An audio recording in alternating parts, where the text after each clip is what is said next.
Bonjour à tous. Voici les différents titres qui seront abordés sur cette vidéo. Le mouvement des agriculteurs. Abandon? Résignation? Non, ce n'est pas terminé. Mise en scène abjecte de Macron. Cérémonie d'hommage aux victimes françaises des attaques du 7 octobre par le Hamas. Une discrimination intolérable. Ursula von der Leyen. Qu'a-t-elle encore fait, la vilaine? La cérémonie d'hommage aux victimes françaises des attaques du 7 octobre par le Hamas en Israël porte un message absolument contraire à l'esprit supérieur républicain qui ne peut s'autoriser à distinguer les morts en fonction de leurs croyances et de leur appartenance communautaire. En limitant cet hommage à une seule partie de notre communauté nationale, le dictateur Macron affirme ainsi distinguer les Français selon des critères fondamentalement contraires à la tradition républicaine. De nombreux Français, de toute confession, ont été choqués par les actes terribles commis par le Hamas. Ils sont aussi choqués par le massacre des civils palestiniens par l'armée israélienne, femmes et enfants, musulmans et chrétiens, dont certains Français que rien de sérieux ne peut exclure d'un hommage national républicain. Macron a donc volontairement ignoré les victimes françaises qui sont mortes dans le mauvais camp, du moins ce qu'il considère comme le mauvais camp. Mislav Kolakuzic, parlementaire européen, a un grand point commun avec la majorité des citoyens français. Il n'aime pas beaucoup la présidente de la Commission européenne, qui l'en blâmerait. Et pour le coup, il va tacler bien comme il faut pour remettre les choses à l'endroit. L'image n'est pas de très bonne qualité, mais ce sont des propos qui sont importants. Ouvrez bien les oreilles. Madame von der Leyen, après avoir prétendu être la déesse de la santé,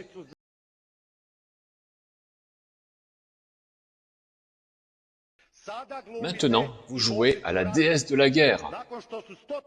Après que des centaines de milliers de gens ont été tués dans la guerre en Ukraine et des millions de civils ont dû fuir l'Ukraine, vous voulez maintenant prolonger cette agonie et prendre encore 50 milliards aux citoyens de l'Union européenne.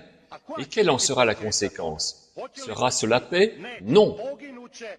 Au moins 100 000 personnes de plus mourront. Qui vivrait si on arrêtait cette guerre? Et comment cette guerre peut-elle être stoppée? Par des négociations. L'envoi d'armes ne peut pas arrêter une guerre. Les agriculteurs rentrent à la maison. C'est fini? Complètement terminé? Eh bien, ce n'est terminé qu'en France, pour le moment. La meilleure démonstration que nous avons eue sur les derniers événements qui concernent les manifestations des agriculteurs, c'est la FNSEA qui n'a pas été avare de surprises. On découvre tout d'abord un Jérôme Bail sorti de nulle part qui mène toutes les troupes et qui semble se révéler comme un meneur et comme l'homme de la situation, rappelez-vous. C'est lui qui va affronter le Premier ministre Gabriel Attal et qui va glisser les petits papiers à Christophe Béchu, ministre de la Transition écologique. Il va être trop rapidement satisfait des négociations qui ont été discutées à huis clos. Au final, les agriculteurs repartent la mine déconfite avec 1 000 € en se disant « Voilà, c'est fini, on rentre à la maison ».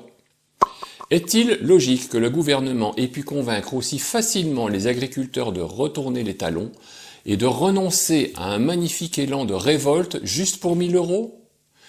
Vous l'avez peut-être vu sur YouTube, voici un premier témoignage de Thierry Sénéclose, organisateur du blocage de l'autoroute A7. Regardez bien.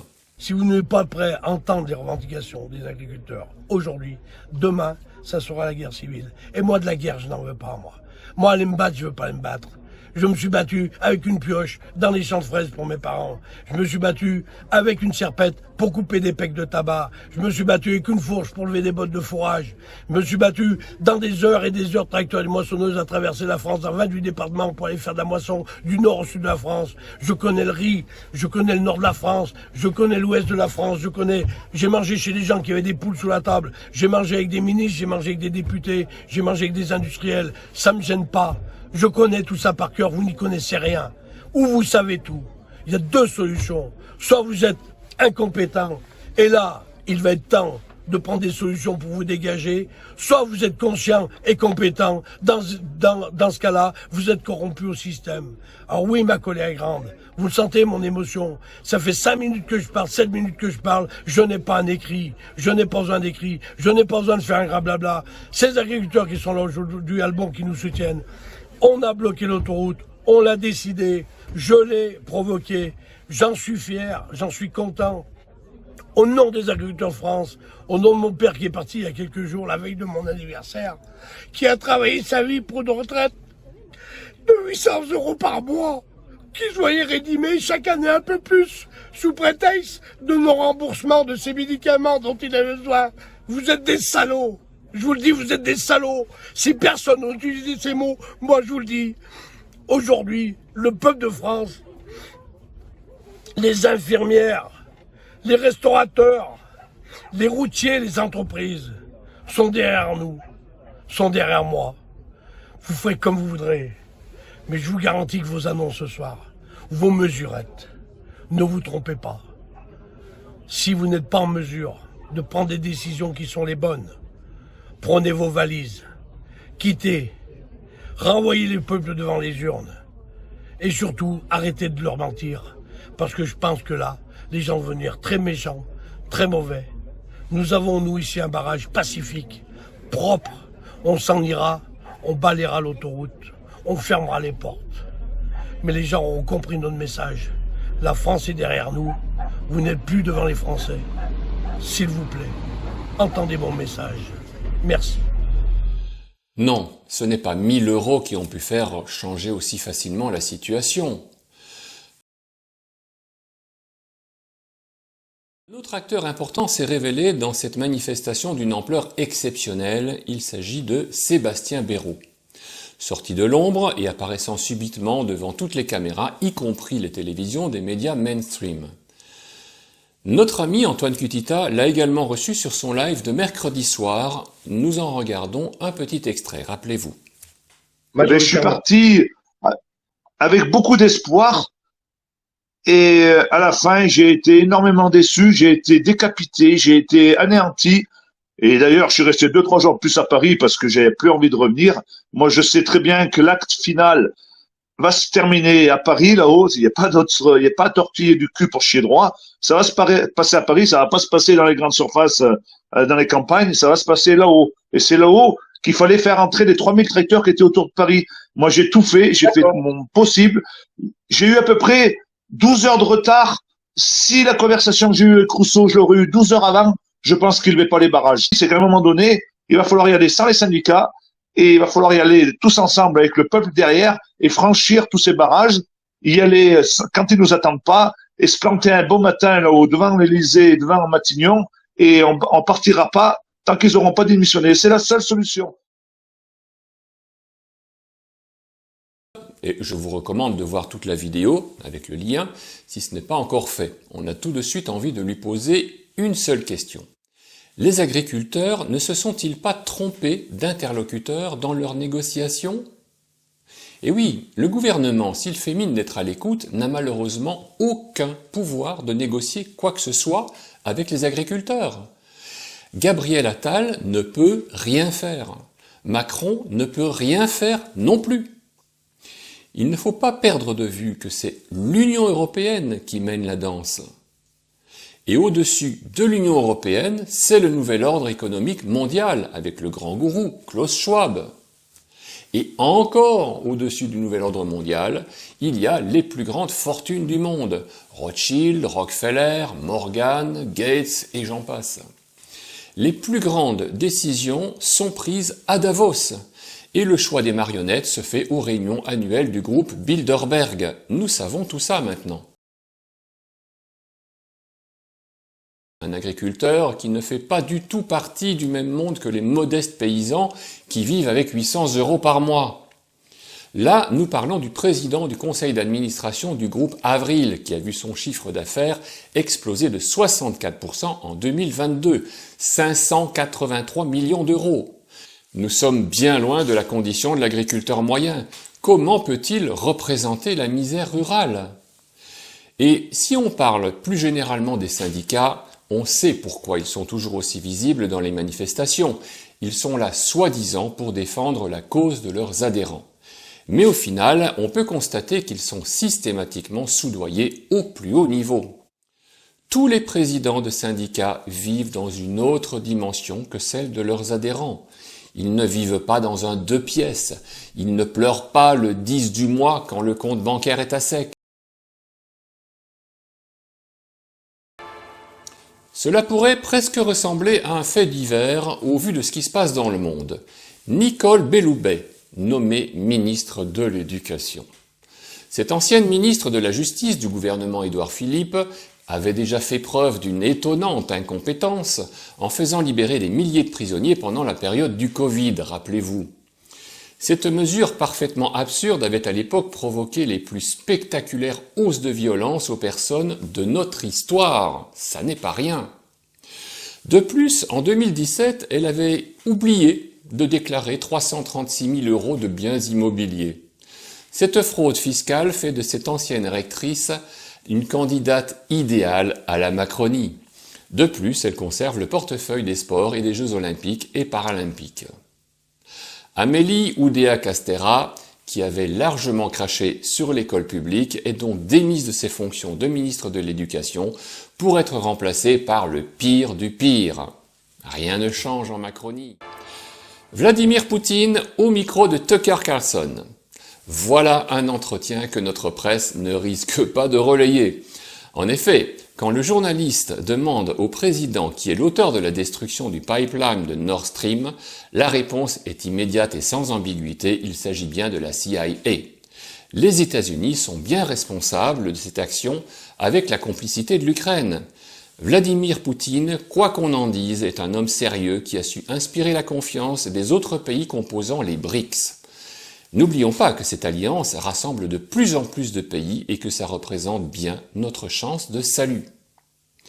Donc, si vous voulez des informations d'un président compétent et pas d'un président menteur comme Macron et ses complices, je vous invite à regarder cette interview complète qui a été intégralement traduite en français par RT.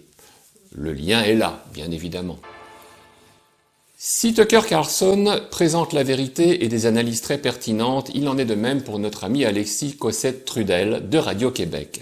En effet, ce dernier a eu la gentillesse de relayer notre vidéo du 5 août dernier sur laquelle nous avions évoqué la perte pure et simple de la technologie Superphénix, le réacteur à neutrons rapides. Une technologie qui nous aurait permis d'exploiter les déchets nucléaires pour produire l'énergie pendant plus de 10 siècles et de nous débarrasser par la même occasion de ces matériaux radioactifs actuellement destinés à l'enfouissement sous la terre. Petit rappel en vidéo. La société comme on la connaît, encore une fois, c'est-à-dire qu'ils sont en train de se débarrasser des peuples, en ouvrant les frontières comme ça, les peuples historiques, on se débarrasse aussi de l'individu, c'est-à-dire de l'humain en tant que tel, avec les trans, la distinction homme-femme par enfant, le codex humanis. On est en train de se débarrasser de l'agriculture, on est en train de se débarrasser aussi. Rappelez-vous ce qu'ils ont fait en France, ils se sont débarrassés du nucléaire, ils ont comme fermé les centrales partout. Ils se sont suicidés, les Français se sont suicidés énergétiquement.